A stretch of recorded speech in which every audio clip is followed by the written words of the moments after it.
We're going on an excellent road trip today on Amara in Seattle. During a quick road trip to Longview, Washington for the Cowlitz County Fair, I made a stop at a diner. Classic road trip behavior. This is because diners, like road trips, are part of Americana. It's an idea that Webster's defines as materials concerning or characteristic of America, its civilization, or its culture. Or broadly, things typical of America. For me, Americana can be found in a wide variety of unexpected and unusual curiosities that center around the best parts of the American dream and US car culture. I think of it as neon and motels, as old gas stations, roadside attractions, and vintage cars. Also a variety of food and some very distinctive aesthetic vibes. In truth, what falls under the category of Americana is rather vast, and I'd be willing to bet that even experts like, say, Charles Phoenix are always stumbling into something that's kind of a new, interesting little nuance of this particular look at historic yet popular culture. And that's what happened to me when I was looking at a menu for the diner called Stuffy's 2 that's in Longview.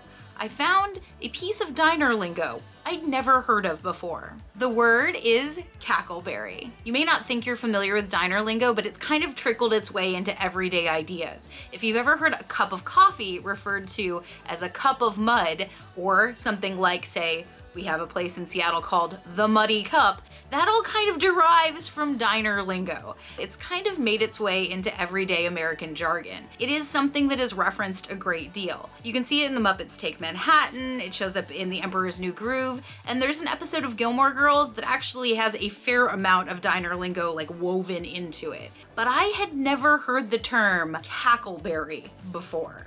I used context clues and was able to determine it probably meant eggs, and then of course checked the internet just to double check, and in fact it is another way of referring to eggs. Unbeknownst to me, before I left the fair, I'd run into some kackleberry experts. I'd entered into kind of a weird Americana space, and I happened to remember that nearby was a little something that was rather relevant, and I went to visit the roadside attraction, the largest egg in the world.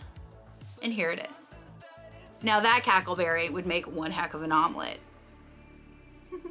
This is the world's largest egg, and it's in Winlock, Washington. A nice little stop in a nice little town that I had a fun time walking around taking pictures in. That is the kackleberry adventure. Also the adventure of me visiting the world's largest egg. I think it's time for us to look into what could come next. Maybe gooseberries? I got these at Trader Joe's. They just happened. They just happened to have gooseberries there. I was like, well, things are just lining up.